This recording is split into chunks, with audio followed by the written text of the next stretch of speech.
I'm Logan Crawford, and right now on Spotlight, we're diving into the rich colonial history of Rochester, New Hampshire, with historian Patrick Connelly. Patrick's two volumes, Rochester, New Hampshire, Territory to Township, 1620 to 1799, and In Their Own Words, reveal groundbreaking research on this New England town's transformation and survival. Join us as we explore the Indigenous heritage, early settlements, and fascinating original records that bring to life the past so vividly.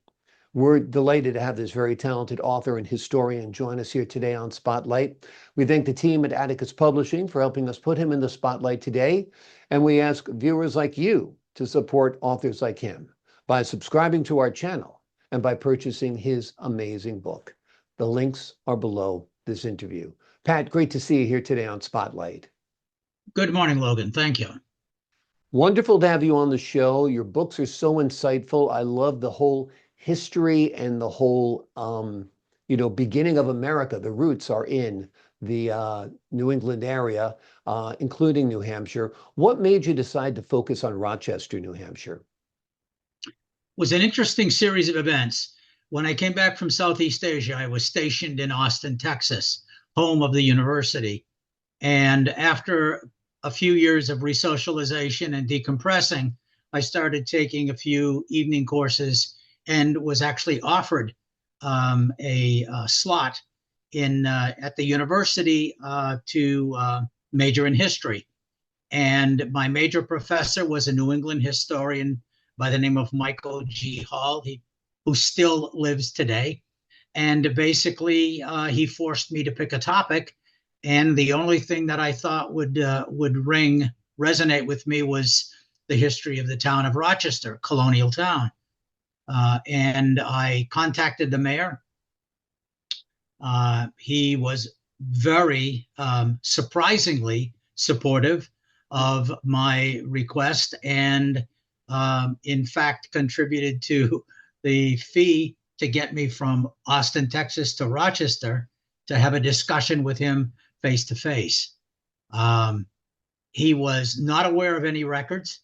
There were none extant in the clerk's office, so he gave me the keys and told me to go look wherever I needed to look in the old 19th century City Hall.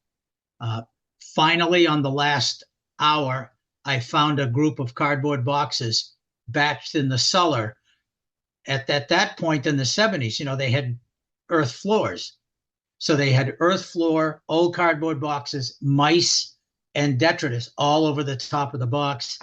And as it turned out, we had identified the 18th century records complete with miscellaneous manuscripts and everything that a historian or an antiquarian would want to find in order to write the story of the town. He allowed me to copy all of these. And on the last day of the copying, he said, he called me in his office and he said, you've done some preservation work on these records. You know what you're doing. Why don't you take them with you and keep them until such time as the town is ready to receive them back so that they don't get stolen or they don't get lost. And I held them in my possession for 30 years.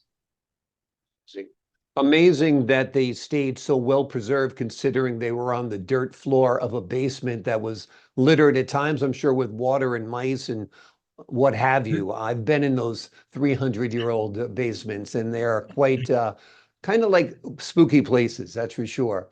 And you chose to focus on Rochester when you had that open-ended assignment because that's where you're from originally, right? So you had a familiarity with it. Yes, I walked those streets. The names meant something to me as I was researching it. Not only the individual names, but the residual names, the street names that remain today, that people are completely unknowing of the background that led to the identification and the definition of that street today. Particularly the Whitehall Road, which is a very prominent location in the city, is actually the southern border of a major grant that was given to an individual in the 17th century, before the town was ever laid out or founded. And it came with an entirely new understanding of the 17th century history. So this is well before the town was even founded. So it gave an opportunity to bring into the public domain some information about the territory that became Rochester that was not previously available. Are there many colonial era buildings still preserved and standing in Rochester? Regrettably not. Rochester was a 19th century industrialized township, mills, a lot of mill housing being built. There are a handful of improved houses that remain, but one of the last, when I returned from the university in December 74, January 75, I was offered the opportunity to crew the dismantling of a colonial house by an individual who wanted essentially the bones, the frame, and wanted pieces. So a piece of the clapboard, a piece of the roof line, any wood that remained that could be carbon dated. And over a period of 4 days, we dismantled this house. We collapsed the beautiful centerline chimney into the base of the house, and it became a veterinary hospital over time. But not my finest hour, but having actually experienced the building in its entirety, and then as it was deconstructed, gave me an insight into the colonial period of the time. And the individual that owned it was Squire Jabez Dame, a major figure for 100 years in the early days of the township. Amazing. And that house dated back to what year? The house itself probably was 1728 or 9 in its original essential construction. And then as Dame became more productive, acquired more land, made more sales and transfers, he ultimately grew by 1790 into the social moniker of Squire. So Esquire. He wasn't an attorney. He was a squire, which meant he had tremendous land, and promoted the town very, very well in Portsmouth, which was the seat of government at that period. Portsmouth is an area where you can go and still see a lot of preserved buildings from the 1700s and the 1800s. So if people are watching and they want to get a feel for that history, they can go to Portsmouth, fortunately, which has been preserved. Indeed, Strawberry Bank, yes. What were you saying? I'm sorry? Strawberry Bank is both the name of the area where they moved a lot of colonial houses into this area and restored them.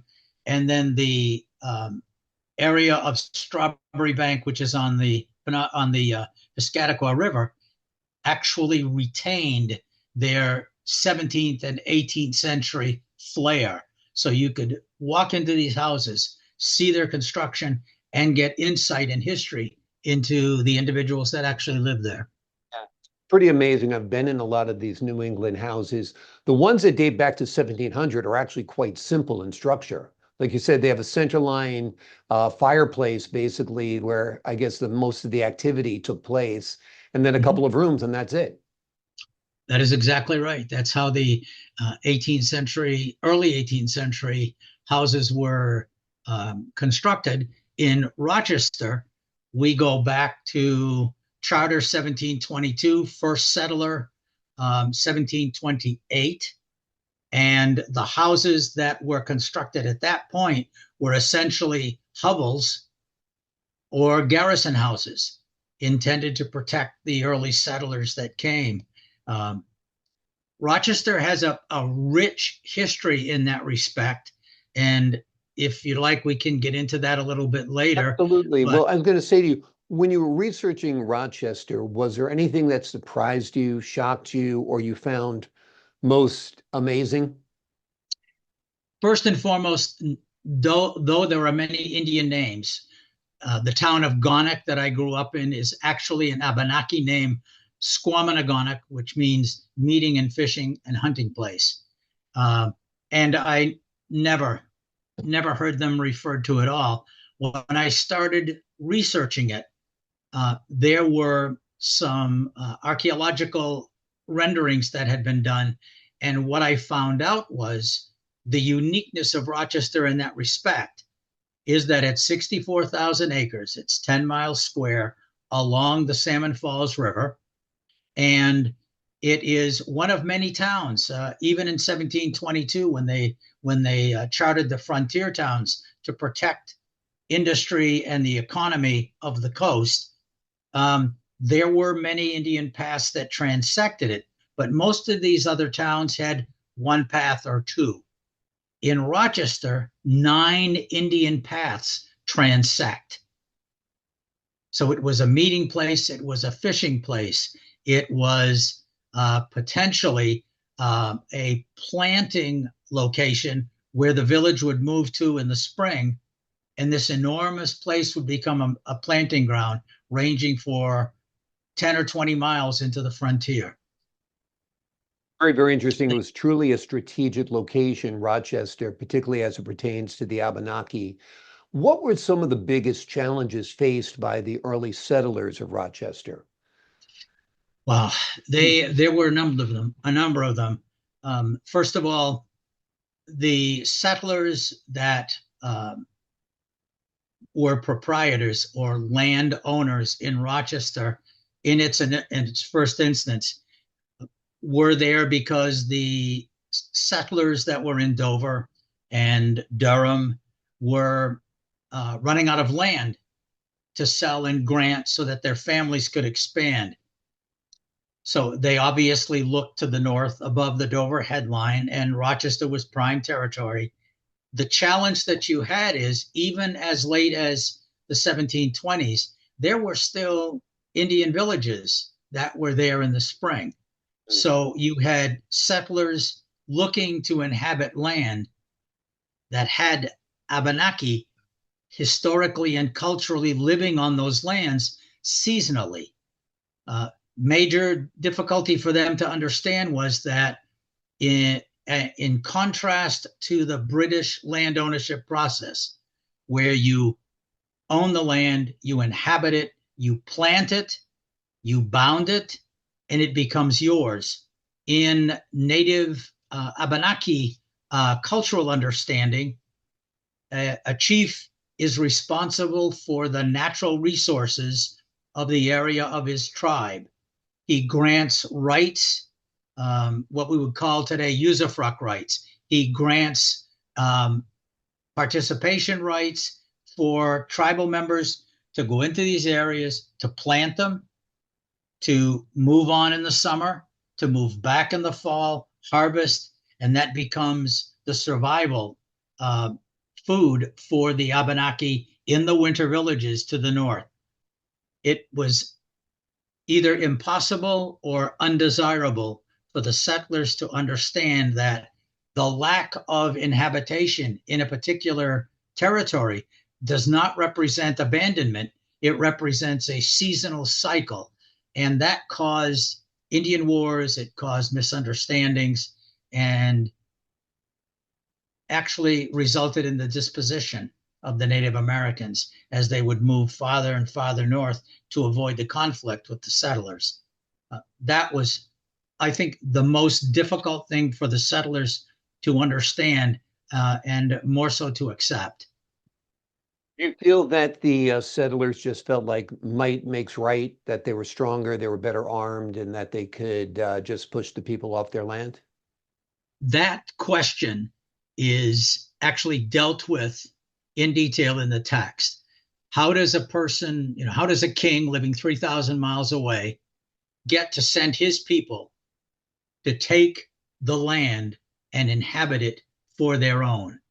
The reality is the English were the Europeans in general, the English, the Spanish, and the French were all relying on a few things. The divine right of kings was very prominent in Europe.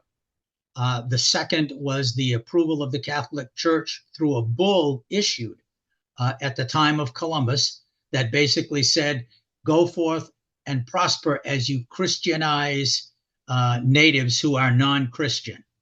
Combination of those two things gave them everything they need. The conquistadors in South America and Mexico, and the English in the middle colonies, and the French in the northern part of what became New England, of course, Canada.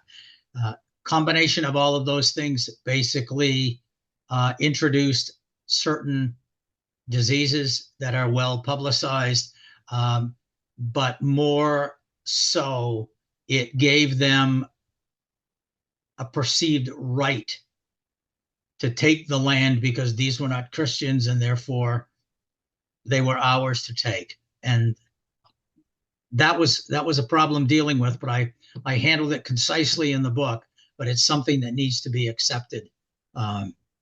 We dispossessed a large population of Native Americans. Right. But the English and other European conquerors were doing that all over the world. It was just kind of part and parcel of how business was done back then. They went to seek new lands. If you were in their way, get out of the way or we'll kill you. I mean, it's horrible, but that's world history. You know what I mean? That is history. And people certainly don't have the same sensibilities then as they have now. Let's talk a little bit about the economic ambitions of the early Rochester settlers. Interesting. Rochester as an economy actually developed in the 17th century, the period before the founding of the town. And one of the really great items that I discovered in my research was a grant made by Massachusetts Bay into the area that would have been the province of New Hampshire and unavailable to them under normal circumstances. It occurred because in the mid 1600s, the four power towns, the economic towns of New Hampshire at that time were Portsmouth on the coast, a little bit inland around the bay, Dover, and then Exeter, and then to the Southampton. These towns were tremendously exposed and poorly inhabited. So there was fear they would not be able to manage themselves. So they annexed the territory to Massachusetts Bay. When they did so, Massachusetts began to grant land. Farthest north would be above the Dover headline, and that's where Rochester stood. One of the largest economic grants to enable the individuals to get to the masting and the timber that was so valuable in that period of time was to get a grant, move their teams in, they were on the river, and then to establish that plot as an economic driver for the area. You talk about the economy. At that period of time, masting was very lucrative, and it was identified, in particular, Rochester North was identified as critical masting territory, so much so that it was named the King's Woods. There were so many good masts and so much good timber. In researching Rochester as a territory, I came across a plot that had been introduced into Massachusetts Bay Records around 1654. And that plot had been lost in the Mass Archives for countless period of time. I have no idea how many years. But in going through the manual card catalog, I found a citation that led me to a second, that led me to the archivist, who basically went back and on a plot by plot basis looked at all of these 17th century plots, found it, and gave me the ability to include it in my book. And it's the one thing that I stand on, because the Township Road in Rochester, called Whitehall Road, is the masting transport line for the Whitehall Grant that is essentially what is represented in the book. Talk to the folks at home a little bit about what the masting industry was for those who aren't quite sure what you're talking about. This period of time, the Britannia ruled the waves, and they ruled it with ships of very large size that required pine masts of incredible strength and capacity. In this particular case, the surveyors of the woods who were assigned to search out where these were primarily located would come back and present maps that showed where in the Northeast these masts could most easily and most cost effectively be procured. And as it stood, Rochester on the river was one of the major Kingswood areas. These masts would be, over a period of a year, they would be identified, marked as Kingswood by the broad arrow. New Englanders will recognize that term. 3 swipes of the hatchet reserve that pine to the king. More than 24 inches above the base, more than 100 feet tall, Kingswood can't touch it. They would go in, they would fell it, they would transport it from that site to the river. In the spring, when the river melted, they would float the masts down to Portsmouth, where they would be finished. But they had huge masting ships that would line up to receive all of these masts. And the value in that period of a mast in Portsmouth was about 3,500 pounds, several tens of thousands of dollars. The value of timber for the same amount was somewhere around 100 pounds. So you can see where it was encouraging for merchants to support the masting industry.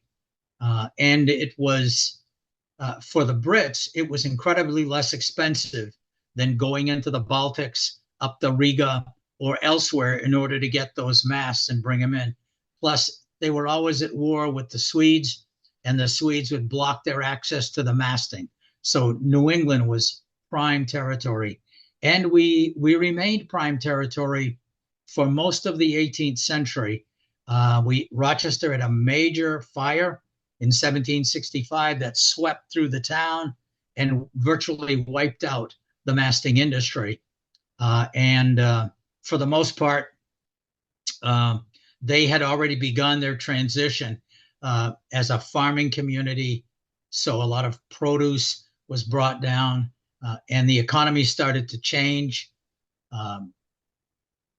So economically, through the end of the 18th century, we were a timber and masting production town. And that started to transition as they entered the 1800s, and we became the breadbasket for the coastal towns. Amazing. Every aspect of your research and your books are fascinating, particularly to me, this masting aspect, because it's very uniquely colonial era. You know, we don't really have, the king's woods and trees being preserved for the king anymore, but it's really quite fascinating. Let's talk about your books. 2 books, New Hampshire Territory to Township, 1620 to 1799, and In Their Own Words. Which one did you write first? Which one should people read first? And give us a brief overview. I move forward with the transcription first, primarily because in order to create a context for what was happening in the history at that period, you really need to understand where the town is. So by creating a book that has first the proprietary records. Now, let me just explain that a second. When the town was chartered in 1722, it was proposed that 125 individuals invest in creating the township. that became a group known as the proprietors. They were a land management company in the 18th century. They were called proprietors. They were responsible for laying out the land and dividing it up to sections and drawing names that would purchase and own the land. So the first event that gives cause to a deed is the proprietary drafting. The first guy to own the land is the first that ever owned that land in the eyes of the Brits. And that occurred, most of that was complete in 4 divisions by 1760. They stayed in control of the land development until 1785, but it was nominal. Their influence after 1736 came from the formation of the legal township. There were 60 families that had settled in the area. They were required to get a minister to minister to their religious needs.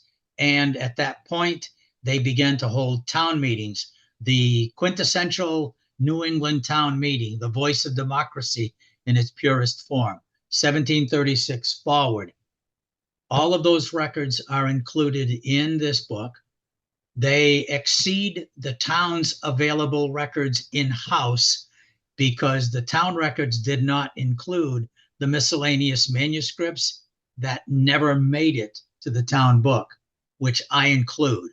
So the definitive record, 1722 to 1799, are essentially this text for a researcher who really wants to know everything there is to know about that period. Amazing. And just absolutely amazing. As you're talking, I'm thinking about an old advertisement they used to have for Massachusetts, which was the history of Massachusetts is the history of America. And basically, you can say that about almost any New England town. Sure. And there were certain prominent ones. And certainly the history of Rochester, New Hampshire is the history of America. It's how America was formed, with land grants from the king and serving the king and lumber industry, and then turning over to more of an agrarian breadbasket type of situation. So there's a lot for people to unpack here. So I guess my question to you is, what do you hope readers take from it? Several things. One, it is very much a story of creating a legacy of survival, adaptation, and then progress. These, you hear a lot about Indian attacks. Rochester had very few. They were in a prime location, and my sense from working with the Abenaki leadership, the current Abenaki leadership, is that there was a tremendous respect for the town, because when there were meetings to be held, where there was communication to be had, fishing and hunting to be made, Rochester was a focal point. And it was at the headline above which point English settlers, had grown increasingly more populous. So it was a tremendously important place. People who live there can understand the emotion associated with watching a community literally grow from nothing, from land, to be able to introduce to the reader the value that the natives had before the settlers occurred. There were, in the area of Rochester, countless planting grounds that had been established. So if you're settling and you're building your log cabin and you've got planting grounds already established, you've got a means for feeding the families that you bring in much earlier than those who have to cut the trees down, pull the stumps out. It was a function of a difference in also planting habits. The Indians would crop the trees, sun would come in, they would plant around the trees. The typical beans, squash, and corn that would feed them through their difficult seasons. The Brits would get in and they'd pull the stumps out and they'd plant the furrows. And that would take time. So they were encouraged in their settlement by the culture of the natives who had been there before they arrived. Amazing. Another gift from the Native Americans, learning how to survive in this climate that was new and different to the folks who had traveled here from England. The name of the book Indeed. is Rochester, New Hampshire, Territory to Township, 1720 to 1799. And in their own words, they are groundbreaking books that reveal research on this New England town's transformation and survival. In the pages of this book, you will explore the Indigenous heritage, the early settlements, and the fascinating original records that bring the past vividly to life. Patrick, thank you so much for joining us here today on Spotlight. The pleasure was mine. Thank you, Logan. I enjoyed our talk immensely. I feel we could talk all day about this. There's a lot to unpack. To the folks at home, I'm Logan Crawford, thanking you for your time this time. Until next time on Spotlight.